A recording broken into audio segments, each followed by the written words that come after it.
একটা ঘন জঙ্গলে অনেক প্রাণী মিলেমিশে বসবাস করত। কিন্তু ওই বনে কোনো বাঘ ছিল না, তাই বনে কোনো রাজা নাই। ওই বনে থাকত এক শান্ত স্বভাবের হাতি, এক চালাক খরগোশ, এক অহংকারী শিয়াল এবং অনেক ছোটবড় প্রাণী ছিল। সবাই নিজের মতো করে জীবন কাটাত। কিন্তু শিয়ালটা সব সময় ভাবত, এই বনের রাজা হওয়া উচিত। আমি সবচেয়ে চালাক, সবাইকে আমি চালাতে পারব।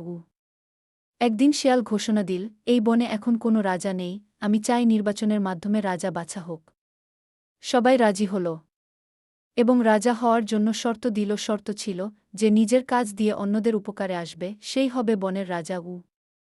পরদিন শিয়াল গিয়ে বনের প্রাণীদের বলল, তোমরা যদি আমাকে ভোট দাও তাহলে আমি প্রতিদিন তোমাদের ফল এনে খাওয়াবো।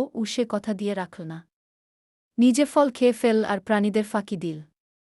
অন্যদিকে হাতি কিছু না বলেই নদীর ধারে গিয়ে মাটি খোঁড়া শুরু করল, কারণ সেই সময়ে গরমে অনেক নদী শুকিয়ে গিয়েছিল। কয়েকদিনের মধ্যেই সে একটা পুকুর বানিয়ে ফেল।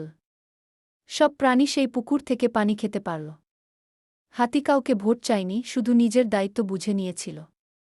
এদিকে খরগোশ তার ছোট শরীর দিয়ে বনের পথে পথে গিয়ে দেখল কোথায় কোথায় ফলের গাছ আছে।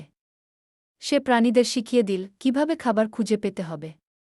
নির্বাচনের দিন এল। প্রাণীরা সব একসাথে জড়ো হল। শেয়াল অনেক বড় বড় কথা বলল, কিন্তু সবাই বলল, তুমি শুধু কথা বলেছ, কাজে কিছু করনি। রাজা হওয়ার যোগ্য তুমি নও। তারপর তারা হাতির দিকে তাকিয়ে বলল, তুমি আমাদের জন্য পানি জুগিয়েছ, সত্যিকারের উপকার করেছ। কেউ কেউ খরগোশকেও বলল, তুমি বুদ্ধিমত্তা দিয়ে আমাদের সাহায্য করেছ। অবশেষে প্রাণীরা সিদ্ধান্ত নিল, হাতিকে তারা বনের রাজা বানাবে আর খরগোশ হবে তার উপদেষ্টা।